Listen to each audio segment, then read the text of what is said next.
I'm Sarina Fazan, taking a risk, making a difference, and changing the course of your life. Remarkable stories from people defying the odds. You're listening to On the Record. Hello, everyone, and thank you so much for joining us. I'm Sarina Fazan for this episode of On the Record. You know, this is a very emotional one for me, so I really hope I don't, break down and cry during part of this podcast. Thank you so much for joining us. I have Vanna Wynn here, and I have Anna Donato. They are the family members of the Bloomingdale rape survivor. And I hate even using that, the Bloomingdale attack survivor. I hate using that word, and I'm so sorry I did. Vanna is Queena's mother, and this attack happened 12 years ago, April 24th, 2008, 2 days after her 18th birthday. You guys are doing amazing things, but please introduce yourself. Hello, I'm Queena's mother. I'm Vanna Wynn. The happened is April 24, 2008. It turned Queena's life and our family life forever. The attack happened. Nobody expected at the Bloomingdale Library in Varicole, and the attacker is choked her and cut off her oxygen. That's why she had a brain injury, because she had lack of oxygen. And we took her to the emergency room, Tampa General Hospital, and after that, 24 hours, she fine. She can talk. She can do interview, give the police woman, but then she don't remember anything. And I think that's normal, because when the brain is cut off right there, she don't remember what happened. But nobody know about when the attacker cut off her oxygen, make her brain cell die. So her brain damaged. So, and she had a huge seizure, and then doctor had to induce her in coma as soon as possible to save her brain. Anyway, 15 days later, she came out the coma and she lost everything. She looked like start the baby step again. Until now, 12 years later, she's still going to therapy every day, and she's still working on speech, OT and PT every day, and the improving is a milestone. It's very, very little. But if you look back 12 years ago, you will see it's a huge improvement. You will see God in her story. And to go back a little bit and to give you a little history about Queena, amazing girl, and it touched so many of us when this happened, because all of us, Anna, as you remember, thought this could be our sister, this could be our daughter. Anna was headed to the University of Florida on a full scholarship, and it was just 2 days, again, after her 18th birthday. You, Anna, are 3 years older than your sister. I know this is extremely painful. At that time, can you tell us what you were doing and how this clearly changed you and your family's life? So Queena was getting ready to head to UF, as you had mentioned, and I was already in college. I was at Southeastern University. I was a junior getting ready to take finals, and the university was located in Lakeland. So I remember around 10 p.m. or a little after, I received a phone call from my mom that night that I had missed, and so she had to leave a voicemail. And when I listened to the voicemail, all she had said was that they found Queena's car at the library, but she's missing.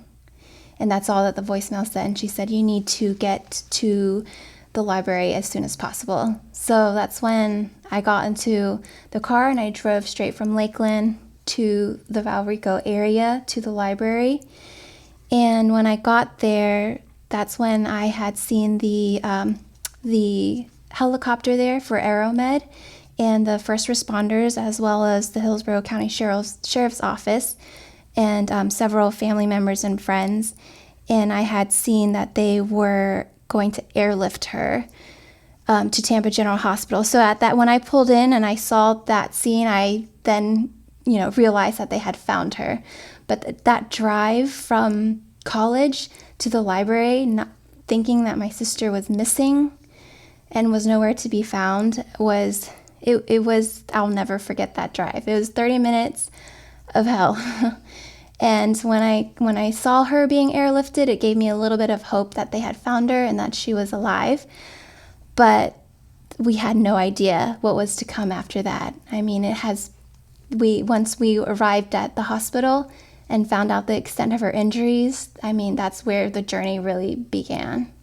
And now, what touched me so much, and I want to get into the book that you've written. I come from an Asian family myself. So I was born in India. Yes, I was born in India, moved to Washington State when I was 3 years old. My parents were very strict. I had an arranged marriage. I never went through with the arranged marriage. I chose my career in broadcast journalism, but I really hurt my parents because of my decision to leave. We have since reunited, but that was a very painful decision for me. And I keep on thinking of your family because covering this story so extensively, I know it was a very, very big decision to allow Queena, from what I understand, to go to the beach with her friends, right, that weekend. And she wanted to drop off that library book. She's so responsible. And it was a big step, right, for you to give her freedom. Yeah, we definitely grew up in a very strict household, my mom. And perhaps my mom being a single mother, she, not to brag, but raised really two incredible daughters. And my sister is the most responsible person. And she had to return that book to the library because she didn't want it to be past due. And Gives me goosebumps. Yeah, getting ready to go on a trip. And she had finished her book report, so she needed to get that back to the library. And I think a lot of people who were impacted by the story closely always think about what if she didn't have Return to do the report? What if she didn't return the book? What if she went before or after hours? But we've learned that you just can't think about the what ifs because it's we can't change it at this point, and it's nobody's fault, but the attacker.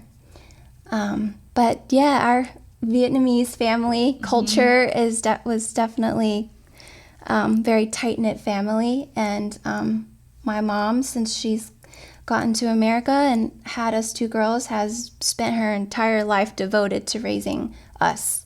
And I know the last thing she ever thought that was going to happen did, and she, her second girl was getting ready to go to college, and thanks to Mom for raising us and financing all of that and instilling good values, and then divorce happened.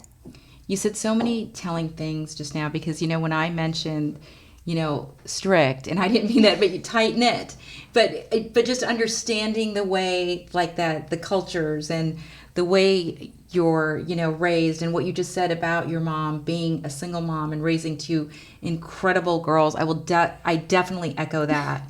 And now this journey, your mom has written an amazing book, and it's called The Life She Once Knew, as told by her mother. So Vanna, we've touched a bit about the history. Tell us about this book and why you decided to write it.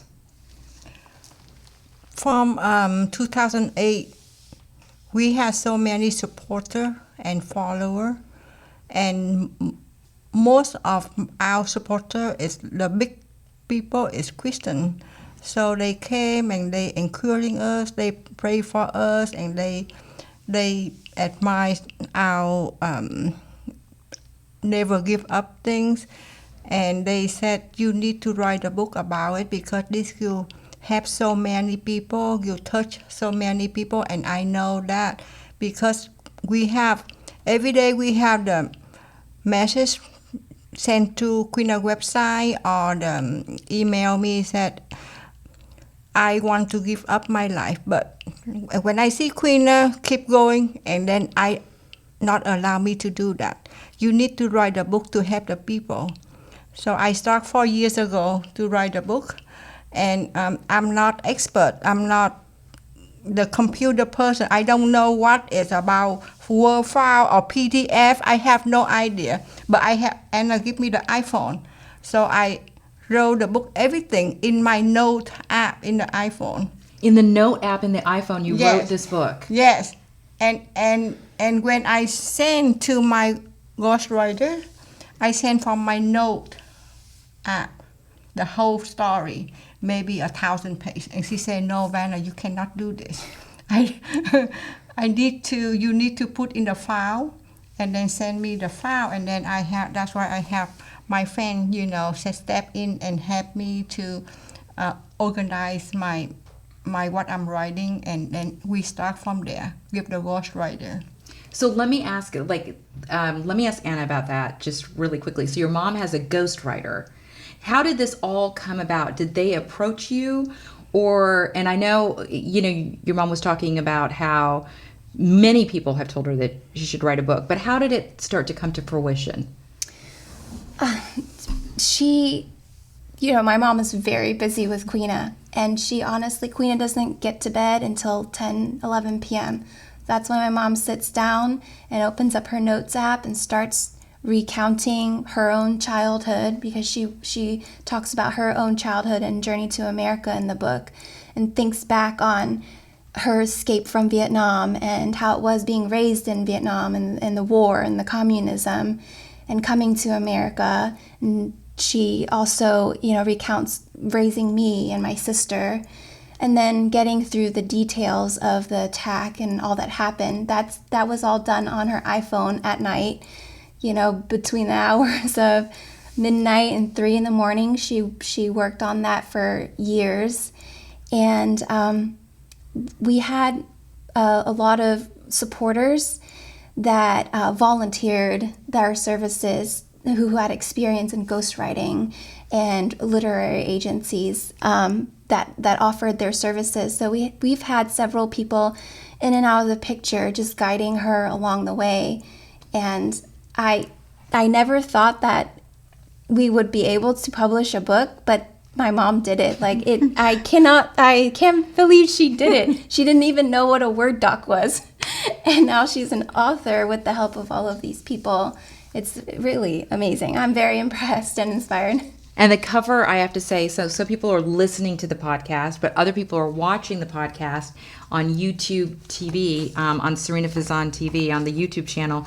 And the cover is absolutely beautiful. It's the life she once knew, and it's such a beautiful picture of Queena. I just think it just captures her spirit and everything that she's about. So Vanna, 4 years it took you to write this book. Yes. Mm-hmm. And I know the book, as told by her mother, is one of hope and not giving up. But I'm sure parts of this book must have also been very painful for you to write. What inspired you to continue to keep going in writing the book? Yeah, from when I came to this country when I'm 18 years old, and I already put in my mind is I never give up. I need to finish whatever I need to finish, and I don't care, how hot or how cold. I sit in my garage and I just write and write and write. And the main thing in this book is talking about Queena's story, Queena's journey, her attack, and also how she not going give up, and she keep fighting every day. But then the ghostwriter have the idea is about maybe the reader, they maybe a little bit boring about it. How about change the subject a little bit? How about we can add few more chapters about your life in there? So I have to write about it, and it's very emotional too, between Queena's story and my story, and I'm crying, but in a rush, nobody see I'm crying. So my story is when I'm 18, when I escaped from my country. From Vietnam, from Saigon, Vietnam, and nobody know we left with a boat only 30 feet. and no roof or anything. And we crossed the South China Ocean, and nobody know is about. We got the shooting from the government. They find out us and they shoot us and they make our boat is broke all over the whole everywhere. Anyway, we got to the ocean, what you call the international border, and we got there and we find out it's the water already a half in our boat. So anyway, but then another story about we have a miracle is we never know. I don't know you see the whale rescue people before. We read it in the book about those stories, but I am experienced it. Like you actually experienced the Yes. actual rescue that we hear about so often The and or two report about. heel whale on the side of our boat. Our boat is broken, cannot run anymore. The two wheel, boom, boom, bring us all the way very near to the hills boat. Look like another city. The cargo boat, yeah. They are making gasoline on the ocean. You know, they stay there for years. Oil rig. An oil rig. Yeah, Yes. yeah, they stay there for years, and we came in, and then they say, "Are you boat people?" Say, "Yes, I'm boat people. Come, I help you." Oh my gosh! So okay, you need to read the book. I don't tell you anymore. That's a very good cliffhanger, as we call it. So Anna, were you born then in this country? I was. I was born in California. So I've never been to Vietnam. I would love to go and visit and, check out my roots. And I know this story is very hard for my mom because, to be honest with you, I didn't even hear the whole story until she started writing her book. Wow. There's just so many things that happen in her life that she's guarded for so long, especially from her children, because she wants to be tough and, and raise us, without any hesitations or so I found out a lot about my mom when she started writing this book. I found out about the journey, and I found out about her upbringing and about, what happened with her father and how difficult it was to raise me and to raise Queena. And just this book, in a way, allowed my mom to have, I think, a little bit of therapy to finally let it out. And it's been really emotional, but I think that we're closer because of it, because there's a little bit more transparency now. And I'm, going to be a mother soon. Yes. So now, I can relate a little bit about, how difficult it was for her as a mother. And, So one day you will be like me. You will call your kids. You say, "Where are you? What time you go home? It's dark now. You cannot go outside. Okay, go home now." Before she crying. She say, "Mom, I don't like winter. We live in Maryland. I don't like winter because the winter is dark so early. 6 o'clock is dark already, and I have to go home. I just don't like dark." I said, "Dark, you need to go home. That's it." And she not too far away, just few houses down at her best friend hanging out there. I said, "No, you need to go home now." And a few funny story in the book too. It's not only about Queena's story or my escape journey or how I fight to live in America, but had a few funny story in the book. Will make the reader laugh about it. And one of the story about my kids, they get, I'm so strict with them. and Queena crying, she said, "Mom, all the mother, they so happy when their kids have B. How come you're not happy when I have B?" No, you need straight A. You need to be straight A. And it's just what you said when I called it strict, tight knit. Well, we're going to take a quick break, and when we come back, we are going to talk about how Queena is doing, how we can actually get the book, and I am so flattered and honored. I just found out that I'm in the book. Yes. Yay! So we'll be right back. This podcast is brought to you by Autism Shifts. Kind of used to seeing autism through, the lens of its challenges, everything that's hard about it. And what we've been able to do through our program, and me as a mom, I've been able to shift that perspective and start looking at the whole diagnosis differently. And when I do, I can see the capabilities, I can see the possibilities for our community. And really, that's the opportunity we have, is to help people within our community see that. For more information, visit autismshifts.org. So welcome back, everyone, to On the Record. I'm here with Vanna Wynn, and Anna Donato. Thanks so much, guys. So we're back here, and we're talking about the amazing book that you have written, The Life She Once Knew as Told by Her Mother, and talking about Queena. So, first of all, how is Queena doing? I cannot believe she's 30 years old this year. How is she doing? Well, turning 30 and celebrating 30 during a pandemic was really hard. I wanted to throw such a big party for my sister. We wanted to go on a Disney cruise, and it was the big 3-0. But she turned 30 in April, and of course, we know then that the cruises were not really sailing then. No, everything was shut down, and it continues. I mean, there's so many things that are shut down. Yeah, but she didn't care. She was in such good spirits. She celebrated her birthday with just a few family members, and we had Disney-themed cake, and we piped in Disney-themed, theme park music on YouTube, and she was smiling the entire time, and that's just Queena. She's always smiling. And the crazy thing is that it's one of her best abilities, and the ability she did not lose was the ability to stay positive and to be joyful and to smile. And we've made a lot of relationships with other families in the area who are taking care of family members with traumatic brain injury.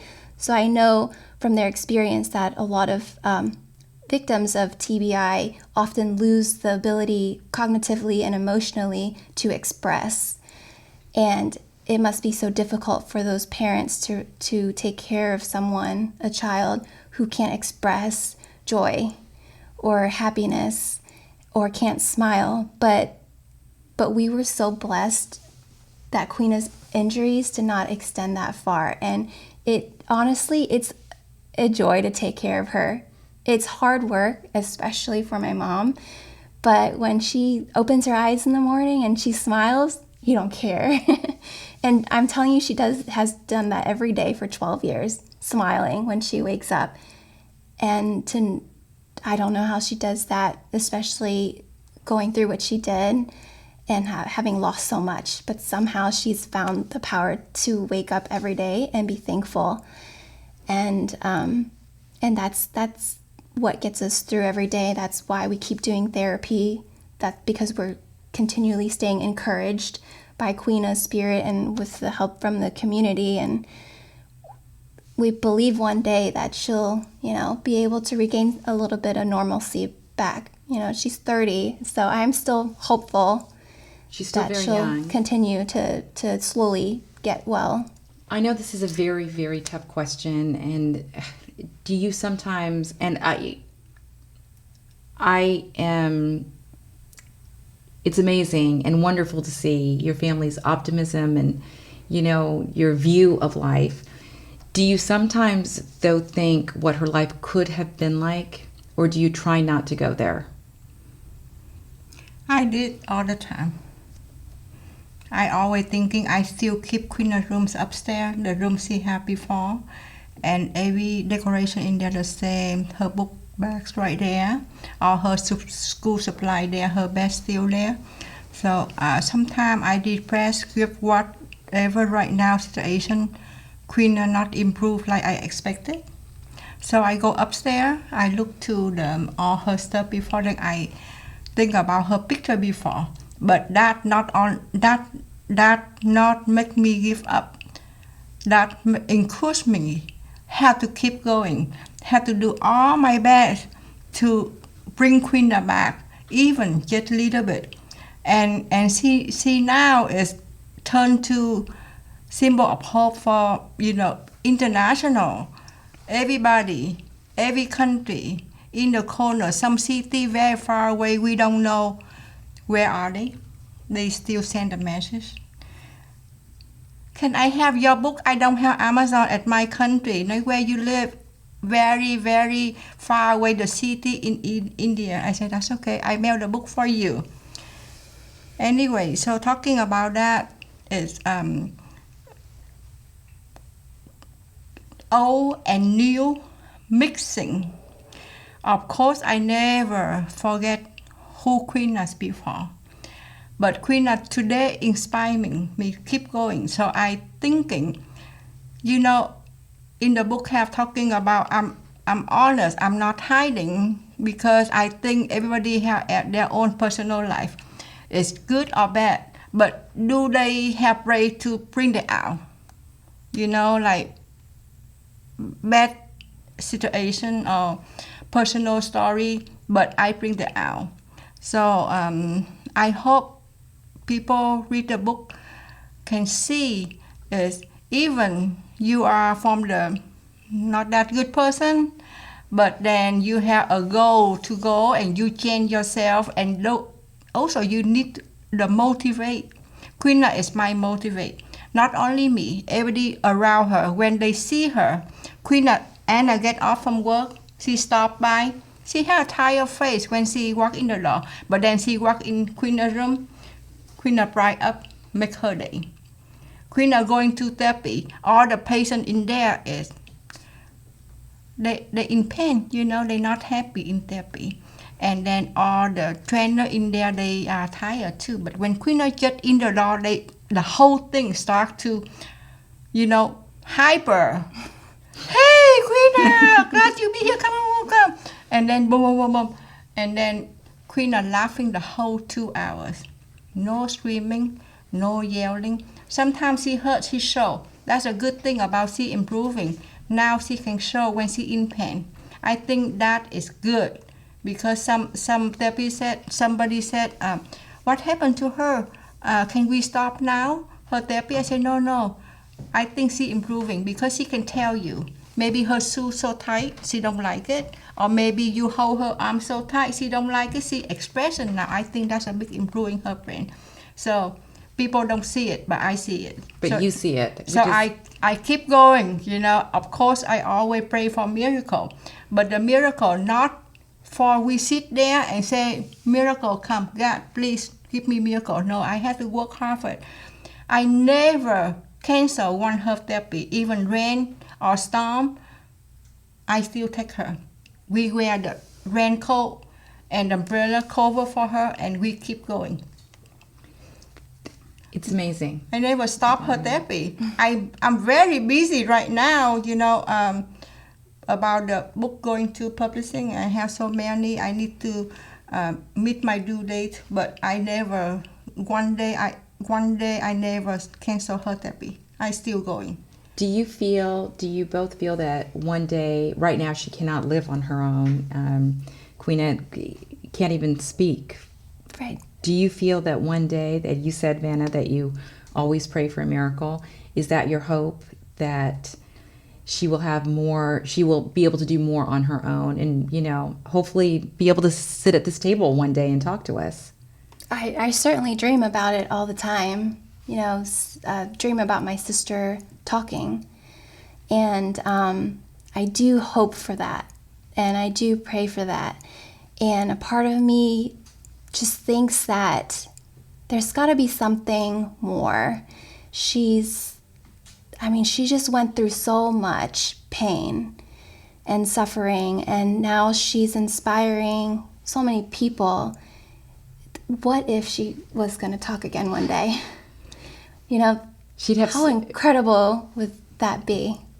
Just that message, to the world. And so yeah, that's definitely my hope. I think when you stop hoping, that's when you stop going to therapy. That's when you start getting depressed. Sometimes all you have to do is just think about what could be possible, and that'll keep you going.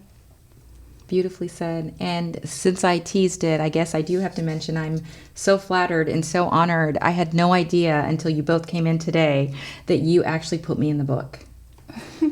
So, and I appreciate that. And I'm so committed to your family, and we will continue to fight for you and for Queena. And to know that, and Anna, maybe you can touch upon this, or Vanna, that I'm in the book because of the continued efforts to get her care, health care. But now you guys do need money to continue her care. And can you just talk a little bit about the fundraising efforts and how people can help? Sure. So, and you know, Sarina, since because you've been involved with our family from day one, how difficult it is to get funding to take care of Queena. And it has not gotten any easier, especially now in this economic environment as well. It's one of our biggest obstacles is where are we going to get the money to take care of Queena. And I learned a lot in the first few years about fundraising with the help of the community. I put on my first car wash, spaghetti dinner. And a few years into fundraising, we decided to form a 501c3 nonprofit organization called Hope Heals the Brain. And we've been trying to raise awareness about traumatic brain injury through our organization and trying to continue to raise money for Queena, and not just her, but several local families in Central Florida who have been affected by traumatic brain injury, whether it be seizure, drowning, injury from war, or motorcycle accident. And so we've been trying to raise money. We put on a couple fundraisers every year, and the funds go towards physical therapy, occupational therapy, speech, and some medical supplies and medical equipment that are not covered by insurance or Medicaid or by a government program. And now the funds for the book. And where can people get the book? The book is actually going to be released in November. Yes, the book released November 10, and but 1 month before that, I have the book in my hand.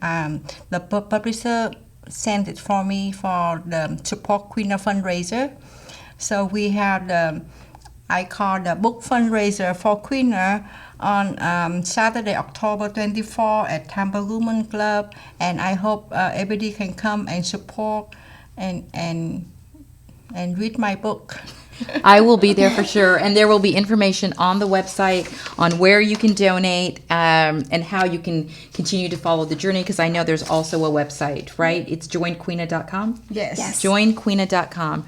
Thank you both so much for being on this podcast, and please know that you have the support of me, my entire team, and the community. And of course, we'll be there. Thanks so much, Sarina. 12 years of being involved with our family you're just so dedicated, and you inspire us. I don't even know what to say. In the book, that chapter I'm talking about, I even wrote the detail about, remember the guy from the government office email you, tell you, we got it, we in the closed door, and we working on that. You email me that, and I even have his name and everything, the detail in that. I just like to bring it out so the people don't give up, and maybe they learn, because somebody say, oh, I give up, I don't call anymore, I'm so tired to call them, they put me on hold. No, you if you cannot do it, you need to looking for somebody can support you and do it. But God bless us to know all the amazing people, including you. I don't know you. I remember you told me the Governor Chris, right? Oh, Governor Chris. It was Governor Chris at the time. Governor Chris is owe you a favor. I remember you said that, only a favor. Now, time for you to pay me back that favor. I want to ask you a favor. My best friend Queena, she needs the Medicaid back to her as soon as possible.